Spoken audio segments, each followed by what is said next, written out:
All right, I see by the clock that it is 6.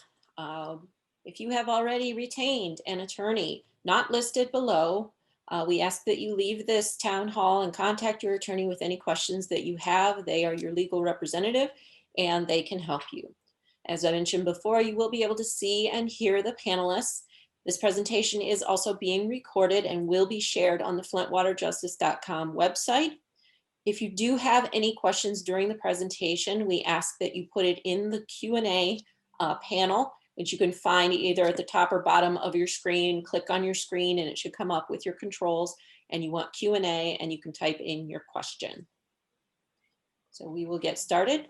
My name is Beth Bowen. I am Vice President with Vanguard Public Affairs. We are working with the Flint Water Crisis Interim Class Council team to present these town halls and to keep the class informed of the updates to the settlement. Welcome, and we will be proceeding on to the presentation here. Our panel speakers this evening are our interim co-lead counsels, Michael Pitt and Ted Leopold, and you will also see other class council team members such as Julie Hurwitz, Trishelle Young, Bill Goodman, Cynthia Lindsay, Leslie Mitchell-Kroger, Carrie McGee, and Teresa Bingman, who didn't make it on the slide, but she is here as well. Now I will turn it over to Michael and Ted to give us an overview of where we are.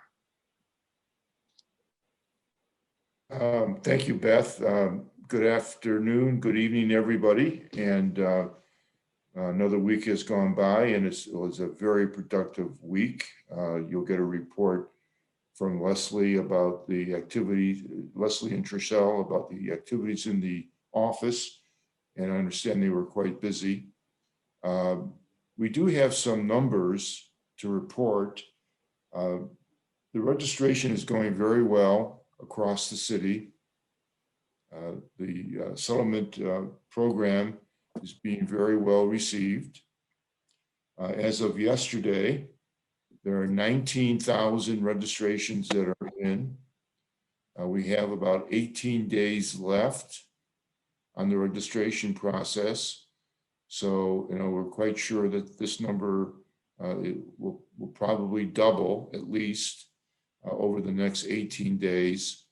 The pace of registrations is picking up as people get more familiar with the materials and get a comfort level for proceeding with the registration process. A couple of statistics that could be helpful. We have a category of adults who were minors when the exposure took place. So these are the individuals who may have been 15, 16 years old in 2014. They have now turned over the age of 18, so they're now considered obviously adults. And there are about 400 of those who have filed registration. We have about 762 individuals who were minors at the time of exposure and still remain minors. And here's a problem I want to alert to everybody. There are over 2,000 registrations that do not have a date of birth. That's a serious issue. And so if you or your family members or your neighbors are filling out the registrations, make sure that they include date of birth, because that's very important for the claim process to proceed. Whether you're a minor or not, that establishes your eligibility to participate as either a class member or not a class member. So be sure to include your date of birth. And so with that, I'll turn it over to Ted, and we'll proceed in that fashion. Ted? You there, Ted? Sorry, I was on mute by mistake. I apologize. Welcome, everybody, and thanks, Mike. And it's nice to have the opportunity for all of us to speak to you again in this new week. As Mike was saying, there's been a lot of work that has been done by the group overall, and a lot of action by the community in terms of registering, et cetera. Let me address, one of the issues that I know has been coming up and will continue to come up. And you can rest assured that we are doing everything we can in order to try and work out the issues. And it's a daily ongoing thing dealing with the bone testing. I know many of you have attempted to get online and register to have the bone testing take place. And we understand that there are multiple issues with registering online to get it done. Many of the appointments are full for many weeks moving out into the future. Again, I want to emphasize, like I did last week, we understand the issues. We are working on it. I wish that it was just only up to us, but it's a group effort that we're working with everybody involved to try and open up the appointments so anyone who wants to get the bone scan can. I do want to emphasize that it's not mandatory to have a bone scan. If you want to have one, you're certainly free to do so.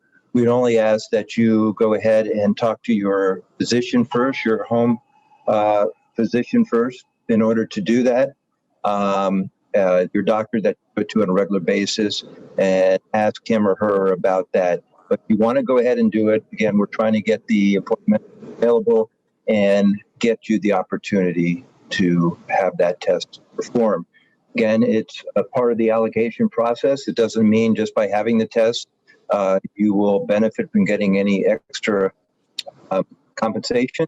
It's just one of many tools that are being used to evaluate that aspect. So with that, we're also working on some other issues as well. Mike might want to talk as we get further along about some other type of testing that we may be doing. But again, if anybody has any questions about the bone scan or the appointments, please just reach out to us and we'll try and get answers to you. But I can assure you that it's something that we're working on every day.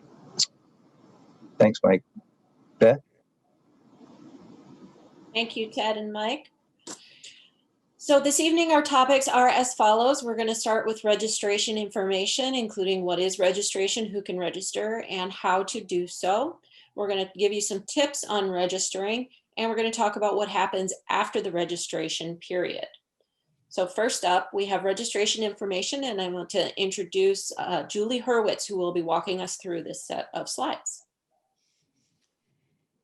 Good evening, everyone. As Beth said, my name is Julie Hurwitz, and I'm part of the Flint Water Justice Class Action Legal Team. So I'm going to explain the basic process for how it is you can register in order to be eligible to recover any compensation from this settlement. What it does by registering, you are establishing your legal eligibility to participate in this settlement as a person who was exposed to the water or harmed by the Flint water crisis between April 25th, 2014 and November 16th, 2020. So who is it that can register? I need the next slide, please. Thank you. As has been repeated during every town hall that we've had so far, the deadline for registering is March 29th, which is coming up pretty soon. In order to be able to register, you must be an adult or a property owner or a business owner or a minor child who was harmed by the Flint water between the dates of April 25th, 2014 through November 16th, 2020.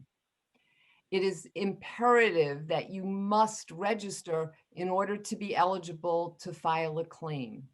You do not have to be represented by an attorney. We are here to help and assist in that process, whether or not you have a retainer agreement with us. If you do have your own individual attorney, however, that is the person you should be consulting with to assist you in the registration process.